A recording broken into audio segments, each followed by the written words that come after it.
All right, buddy. You and I, this is our third podcast in 24 hours that we're doing together. Congratulations. A new record for you and I. Leafs Talk, JD Bunkis, Sam McKee. If you're watching this on YouTube, go over after. You can see the other podcast that we posted today, which was Most Heartbreaking Toronto Sports Memories. It's there also on the JD Bunkis podcast feed. You can find it on all of our socials at JD Bunkis, at Sam McKee. Leafs win 7-3. Got to say, this was pretty shocking. Leafs coming out on the second half of a back-to-back and absolutely jumping the Rangers, withstanding a just horrific close to a second period, and then finding a way to battle back and close it out. Yeah, I'm stunned. Not for one moment did I see this coming tonight. We talked about it at length. A schedule loss, flu bug going through the team. You got the flu bug, man? I don't know if it was the flu bug or it was the Labatt Blue flu sweeping through the group after a big night with the fathers after Tavares' first 1,000th point last night or whatever.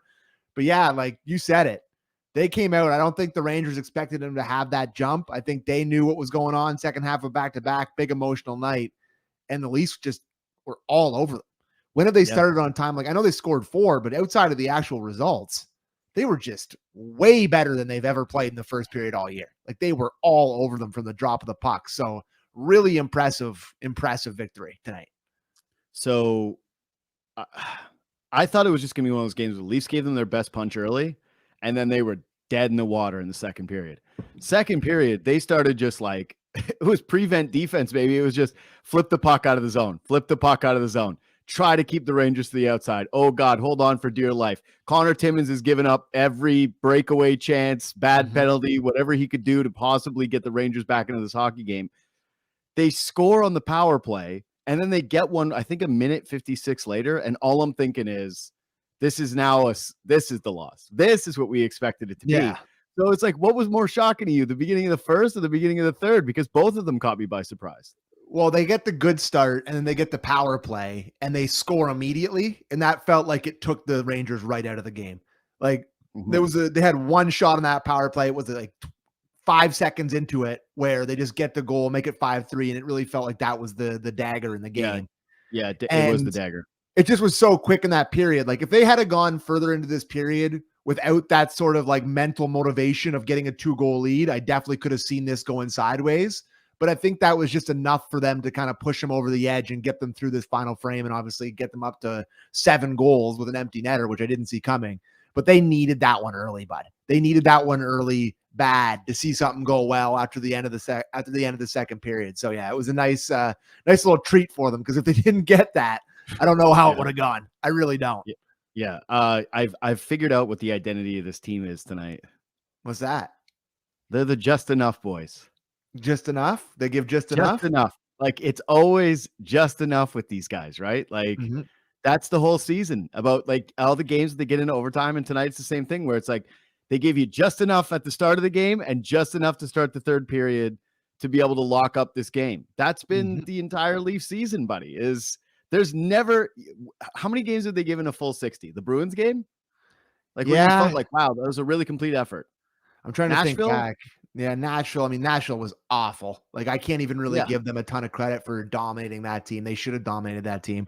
But yeah, like, I mean, we do so many of these. I'm trying to think off the top of my head. But yeah, I think the Bruins game sticks out to me as a really dominant effort. Probably their best game of the year to this point. But yeah, outside of that, there hasn't been a ton of complete efforts. It's the fact they're sitting, what are they, 2 points behind the Bruins or 3 points behind the Bruins now? It's pretty unbelievable. Like, the fact that we're sitting here, the fact that we're sitting, oh, sorry. No, that's it. It's just enough to get a point, just enough to get 2 points. It's like, that's what they do almost every single night. And that's the way I felt tonight, where it was just like, hey, just enough. They did just enough to get 2. Yeah. I think that's a pretty fair way to put it, but I am surprised to see where they're sitting here after watching most of this season. The standings and where they're firmly in a playoff spot. There was points throughout this season where I was worried about that. Like, they really looked awful for long stretches, as you know. But I think you got to give them a ton of credit. You're calling them the just enough boys, but like, look at their decor they're running out there. They're on their third string goalie now. They've had, I guess the flu bug is a more recent thing, so you're not going to blame that. They've had inconsistencies from some of their players, like their bottom six was giving them nothing. We've had all these crises throughout this, or crises. I don't know. I got the flu. Crises throughout this year. And here we are sitting with them being in a really good spot heading into the next half part of the season. So I'm really, really surprised. 4 points behind the Bruins as of right now. And I think they have a few games in hand because they haven't played many. It's crazy. Yeah. I really can't believe it. Yeah. There's definitely been ways for this thing to fall off the wagon, right? Oh, yeah. And it has. It's been essentially a real feeling of, hey, you want more. But again, it's always been just enough to get points. Yeah. That's what it's been for them, is they've found a way to scrap their way into them. And so, yeah, I think that's sort of what the identity of the team is. All I know is bring the dads to more games because maybe they'll start on time with the dads in the building, the dads judging them, and those guys do it. Yeah, a little accountability from the Papas. Some guys on the team, less dad presence, more guys on the team with lots of dad presence. Yeah. So, I mean, I don't know if you were doing this, but I was clearly, observing the father's dynamics. How could you not? That's so fun. It's like, who's the alpha father? Who's what's the dynamics between all these other guys? But like, it really felt like a lot of them are just deferring to Matthews. That Matthews dad to me seemed like the alpha of the dads, even with Ty there. Ty is talking to him the whole trip, but everybody wants to be near. Everybody wants to be near. What's is it? Brian? Is it Brian Matthews? Everyone wants to be around him. Everyone wants to be there with him. I think Ty is clearly because he played. He's not wearing the jersey. You have to defer to him, but like Brian Matthews is right there with him. He seems like a glue guy in the dad's luxury box there. I think he fires it up. I think he's ready to have a few cocktails in there. Like he's definitely on a short list of the dads that you would expect to be like shots. I think he's one of the clubhouse leaders of that. But no, I saw a lot of Ty with Revo's dad, and those two seem to be chilling out and being like, "School will be tough, huh?" Yeah. A lot of those hangs seem to be going down. He's sick at punching. Your son is sick at punching. He's like, yeah, you were pretty sick at punching too. He's like, yeah, I was sick at punching. You better believe it.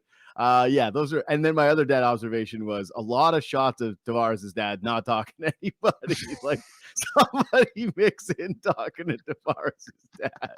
For the love of God, get him a buddy over there. He was just so low the entire trip. Well, he was hanging out with what's his name's dad, the goalie's dad, Jones's dad, and they were both just like sitting there. Yeah, just frowning. How about pop, boys? Yeah. Mix it up a little bit.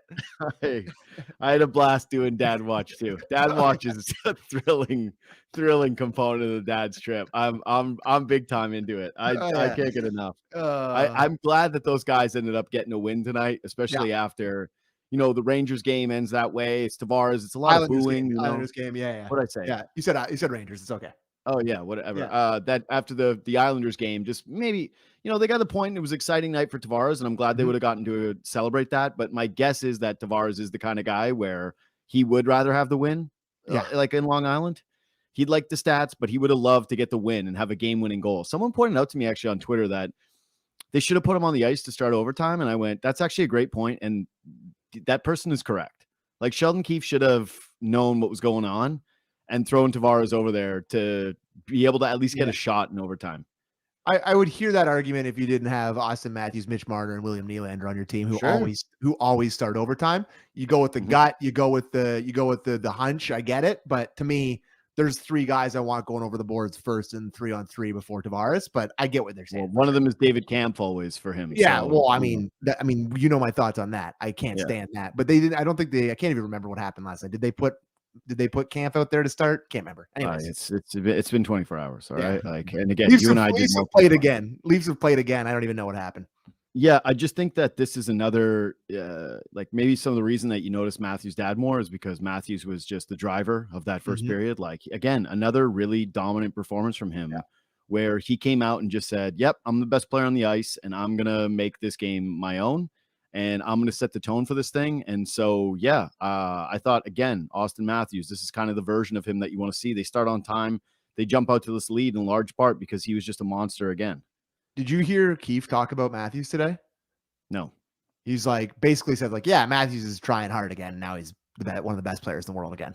Like, yeah, it's basically buddy, that's all it looks like. It was like people were like, oh, is he healthy? Like, what's going on? Yeah, he's trying. And credit Keefe, he called him out. I don't know when that was. Maybe it was before the Bruins game on that Saturday night. And he was just like, look, he's got to be better, basically. And it was a soft called him out during out. the Sweden trip too. Yeah, but it was as soft as it gets in terms of call out. You know, it's a Sheldon Keefe call out. But like he did it, and ever since then he's really responded. And tonight he's just breathtaking again. Like he's starting to look like it's dominant Matthews again. And I just hope that this continues. Like we saw this for the first week of the season, right? Where he was unbelievable, driving play, hat tricks, like really, really good. But it went away for a long time. Yeah, it went away for a long time. It really did. Yeah. And you know, he's leading the league in goals, and he's always going to find his goals. But the way he played tonight, it wasn't about the goals. He just had the puck on his stick the whole game. Like he was completely dominant the entire time. So awesome game for Matthews. Yeah, I agree. It wasn't even like how many times in this game did he go end to end, like with a breakout where it was like he picked somebody off in the D zone and then he just decided like, okay, cool, I'm going to split these two guys. I will say, like, listen, Leafs players, all the credit to them. The first goal of the game, right? Nylander, just beautiful, just walked three guys to split the seam. Just a gorgeous zone entry for him. Can't say Laviolette would have loved that play. No, that's what I'm saying. It was a bit of a fire poker situation. Boys didn't play much of a body. Yeah, but that's what I'm saying. If you're going to play that way against the Toronto Maple Leafs, they're going to have moments like that in this game. Yeah. Their players are too good for you to just be reaching with sticks and not trying to put a body on somebody or engage. But yeah, dude, both of these guys just felt like they were completely untouched for so many stretches of the night. And so many of these plays are just like, their own end that they're starting it and then creating their own high danger chance. Yeah. God, that was nasty. He was so good tonight. So I think the forwards would tell you, they'd be like, hey, can we please go 11-7 every night? Because it's just like they get to play so much more. And what I think, I was just looking at the ice times here. Matthews finishes 21-30. Marner plays 22. William Nylander is just below 20. Like the big boys get to play when it's 11-7. So I'm sure they really are a big fan of it. But it just felt like Matthews played the whole game. And that's why I guess when you know he's really going, it just feels. I remember we've talked about him coming in waves. And when he's not on, it feels like he has one good shift a period. Tonight was a wave night. Matthews was surfing tonight, but he was coming in waves. He was all over it. So really good night for him. Yeah. I'd still like to try to find ways where they could maybe limit Riley a little bit more and Brody. Yeah. Like Brody's still over 23 minutes in this game. Riley 22. It's like whatever. But they did have some pretty big leads. I know they were protecting it late. Ended up only being 2 goals. But yeah, felt like those guys played a lot again. There's also like this is just something that I'm noticing more and more too is Brody's given it his all, right? But I'd love to see him play his proper side for a little while on the team. Like it would be so great if they could get a right-hand shot defenseman that you could see Morgan Riley snap a pass over and not feel like it's Brody on his backhand trying to make some kind of like desperation handle and play out of the zone. Like what's it like to be What's it like to be handcuffed the entire game? Just ask TJ Brody. Every pass handcuffs him. He's just like can't get his hands twisted around. And all. It's crazy. But it's amazing how few mistakes like he makes when he's playing like that. I know that he hasn't been as good as he has been in years past, but for playing as offside and playing as much as he does, it's like we don't talk about him because he doesn't make a ton of glaring errors. So I give him full credit. But yeah, he plays the whole game handcuffed basically. Like every pass coming to him, it's like in his feet, on his back. I know. Like what the hell is happening to this poor guy? He just finds a way. There's a forechecker on his back, and he's bashing it out of there. He's finding a way to get it back to his defense. Yeah, it really is a feat because so much of people are giving credit to McCabe for doing it, and it's like he doesn't do it nearly as well. But it's just it's a nightmare for those two guys every single night when they're playing with probably suboptimal situations, either too many minutes or not a great partner. And the two of them continue to try to make those plays. By the way, time to talk about McCabe's hit because this is can I just say the first part of this that just bothers the hell out of me is that my God. It is a gorgeous hit. And I hate the fighting after a clean hit stuff.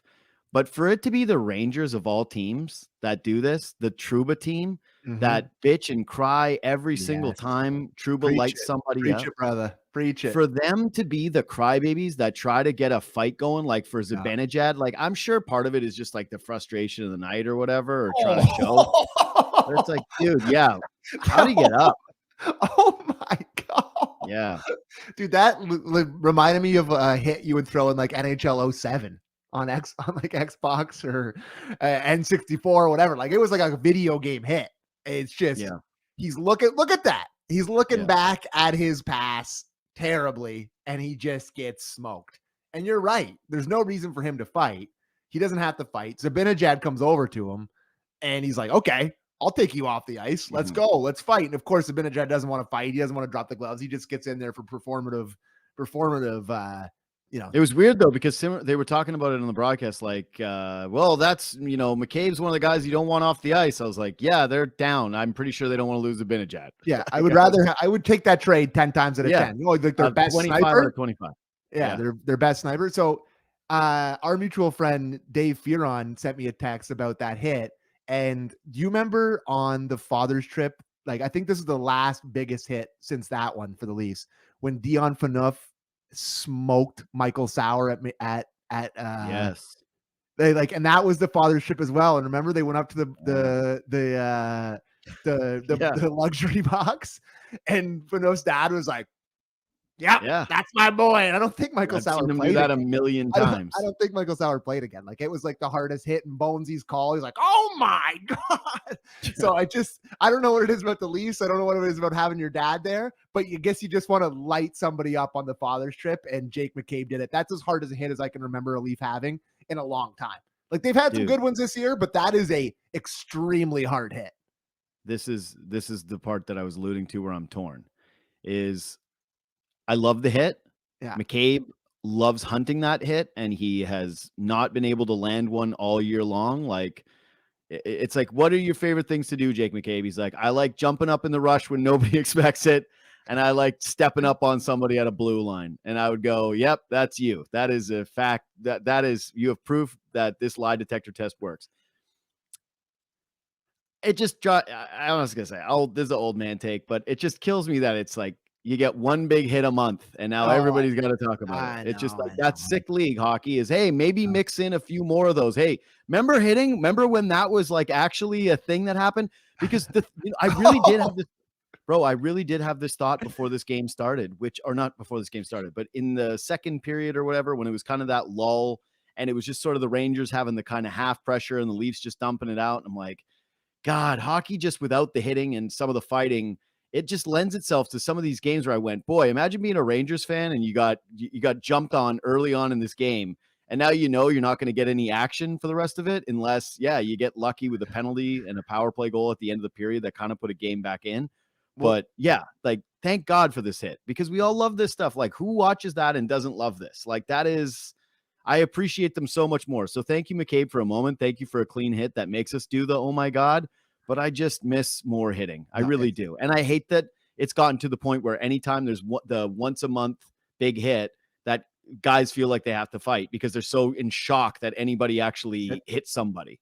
That's exactly right. It's such a flashpoint moment now in a game because there's so little physicality. And then somebody lays an awesome open ice or along the boards hit, and they're like, oh my God, I got to do something about that. So, there's a line. I'll be upset if I don't, because it's still only it's the once a month hit. But kudos to McCabe. And you're right. He doesn't always connect on them. But if there's one thing I want on my defense core, if I'm a general manager for a hockey team, I want the one squirrely dude that's just looking to inflict pain. Like, I want the one low center of gravity defenseman that may make a mistake trying to run someone over. Like, that is something to me that is very integral to a hockey team. And I would like McCabe to connect a little bit more on that. But that one tonight was like, oh yeah, give me a couple more of those in the next few games. He got somebody in the last game too. He's been really jumping up looking for it. So good on him. Best hit of the year by far for the Leafs. Buddy, there's a reason why Dion Phaneuf was one of the most popular players ever coming out of junior. and it's because he lit dudes up.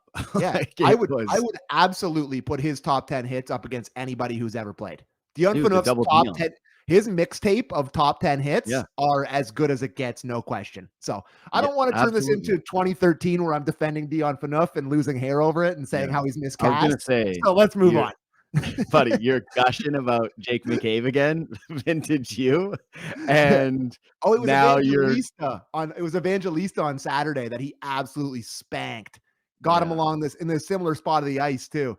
And then somebody Mhm. jumped him again. Sherwood jumped him again. So this is 2 straight games of the fight for McCabe because of clean hits. I will say, I really do love McCabe's demeanor. Like, right after Yeah. 2 when Zibanejad came over there, he's like, "Are you serious? You really wanna do this?" And he's ready, and he's got a you know what he's got? Elite snarl. He's got a mean face. Looks like That's a what I'm big saying. meanie. Yeah. Big time snarl that he can put on, and when he gets that, like, and I got a bird nose too, like, I noticed that he's got, like, Buddy, look bird at this thing. snarl face. Yeah, like, he can get you with the whole, like, evil bird face that he's got going on. It's a good one. It's a top tier snarl. I would say that Uh, he's got the number 1 snarl on the team without yeah. any shadow of a doubt. Like, he's the king of the snarl for this team. Yeah. Martin Jones. Yeah. What'd you think of him? Looked like a goaltender to me. He All right, goalied I got a hard. take. He goalied hard. I thought he made a lot of really good saves pretty early in this game. There was maybe early in the second period because they only had Yeah. 3 in the first. Early in the second period, I thought he really kind of settled them down. I know he ended up giving up 2. I don't really think he had any chance on either of the 2 in the second period, but I thought Mhm. he was completely fine. A good, Mhm. capable backup goalie start that gets him the win. Your thoughts? Okay. Sure. Except for let's watch this highlight pack of all saves that were made in the second period. Like the Leafs, I don't know, fairly, unfairly, however the hell you want to say it, they went to complete sleep in the second period. And the only guy that was playing for them was their goalie and Martin Jones. Mhm. And here's my thought on the guy and what I really think he deserves credit for tonight. This isn't a universal take, but I do think that this is what's nice about having the good veteran with a real resume step in for you as your number 3 goaltender or as your backup goaltender is that he's not going to give up a goal with a 4-1 lead and then feel like the world is caving around him, right? Correct. If that's somebody else and the Leafs come out and they get out to that lead and then they start to chip it away, you think that that goalie's going to start to feel pressure if they're a young guy that's on an AHL Mhm. contract because they haven't been there before. They haven't been in that spot, and especially not professionally. Martin Jones seen it all. He doesn't care that it's 4-2. Doesn't care that it's 4-3. He's No. just going to play the same game no matter what. He was steady all night. I really liked him, man. I just thought he brought some calmness to the net. No bad goals against. He's big. And yeah, he battled through a ton of traffic in this game. Like, I kind of think that you're underselling him a bit, but that's just kind of classic you with goaltenders. So it's what I expect. Buddy, and you are absolutely just so fired up about him, which is you. Like that's He's the first star of the game, man. It's like, no, he was Matthews good. there. He was good. No, he was really good. He made really some good. good That was a saves. really good backup performance. Yeah. So like to your point, this is his 431st career start. Yeah. That's a top 100 all time. Yeah. Like he's played a lot of hockey games. So Yep. yeah, veteran. I'm sure Sheldon Keefe was thrilled to have a guy like that as their third stringer. Like he's not going Big to time. light the world on fire, but he's going to come That's into it. that room. He's been around enough rooms. He knows how to be like a goalie and like a normal guy in the team. Just come in, don't ruffle feathers, give him a professional start, and he did it tonight. I give him full credit. It was a great Yep. start for him, and I'm happy for him. So, well, like then. So now, since they lost Wall against Ottawa. In those Mhm. 3 games that they have had, these 2 goalies have gotten 5 out of 6 points. So you're Mhm. just Big. you're banking points until you can get Wall Big back, time. and it's a good start to that stretch. So there you go. Dude, you can't have them be a nightmare. And so far that you haven't had that. Like I said yesterday, I don't think that we've seen Samsonov tested much, but I No. do think that like tonight was a pretty accurate description of what you're going to get with Martin Jones. Is like if you need him to win you a game, you're screwed. Okay. Yeah. Like he's not going to win you very many games. But if you need a goalie to protect the lead and stay calm in the net when you give one up and that game gets a little tighter, I Yep. think you're going to be in a good spot with him. Yep. What else do we have here today? I don't really think I have much else. We saw tonight. What did Gregor end up playing tonight? You just want to talk about Gregor up the lineup? Because I was going to say, I actually felt like there was like a little bit less of an impact from him. He played 1740. He played a lot. Yeah.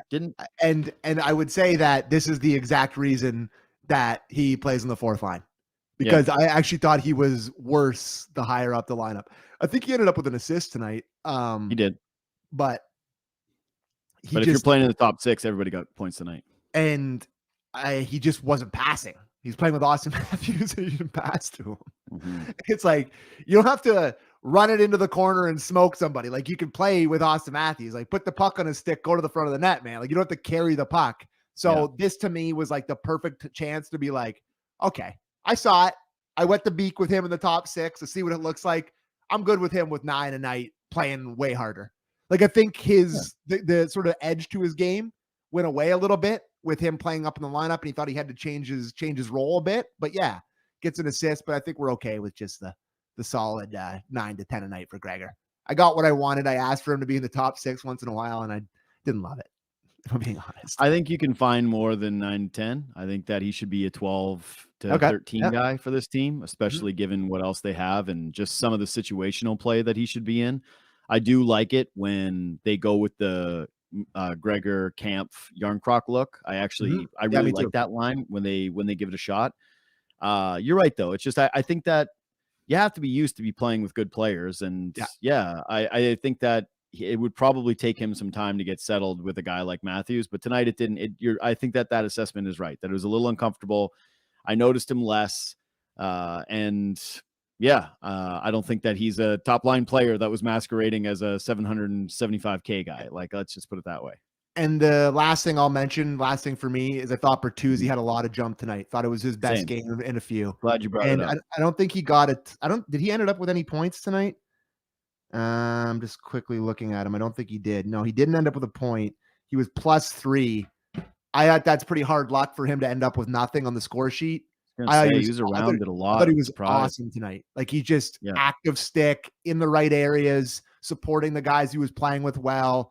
Just, he's hard on sticks. Like, he really comes down hard on top of guys' sticks and just like really grinds people. And when he's at his best, going to the front of the net, I really liked his game tonight. I thought he deserved maybe a goal or two. Like, he got robbed by Trouba. Trouba made an unbelievable how did he not get a point on the Yarncroc goal? He doesn't. He created the entire play. He shovels it to the net right here. Tavares grabs it, fires it on net. Yarncroc. All right. I don't know. I guess, the Rangers player gets a touch on that. That's why. But he did not get credited with a point tonight. At this point, maybe they change it, but I could. Yeah. Anyway. No, they don't, because there's a Rangers player that pokes it and it gets back to Tavares' stick, bounces, then it's him. But I remember that play being like all Bertuzzi. So I thought for sure he would have got a secondary assist. And good on Tavares. Thought he looked a little looser tonight. Thought he looked a little like a bit of a weight was off his shoulders. Played more like himself. Played a little freer. Looked like he would enjoyed himself last night and kind of just was like, that's over. Thank God. Now let's go on. So that's it for me, bud. Probably had 2 whole Miller Lights. I'll have a Miller Light, and then when I get home, I'll have a kale smoothie. Yeah, my favorite. It's a tremendous honor. It's a tremendous honor. Crazy. It was so crazy. What a wild start to my life. So I've been doing a Tavares impression on Kipper and Bourne recently. Like, they'll be like, we'll throw to a clip. It's pretty much a Babcock, but we'll throw to a clip. And I got a text on the text line today. And like, that's not very respectful to the Toronto Maple Leafs captain. I was like, oh boy. Sam's in trouble. You better not do it, bad boy. You're already getting enough strikes. People are already mad enough at you for saying David Ayers is a top 5. Oh, I love it. I love it. Listen, it's my list. Sure. That's the whole point. Yeah, it can be your list. You and I have been through just about every single major sports memory together. Like, I've been to Raptors downtown parties with you. I've been to Leafs, big moments. I've been at Jays playoff games with you. I've seen it all. I've never seen you as distraught as when they lost in 2015. I basically had to drag you to the park in 2016 for the final game because you were so depressed that you didn't even want to go watch it when they fell down in the series. And I know that I think your text to me when Shohei signed was, "We're finished. We're ruined." So Actually, we're ruined." Yeah. buddy, you weren't at the David Ayers game. Yeah, but I was was in around you. I was in the building for it. That's Yeah, as disgusted and heartbroken as I've ever been at a sporting event.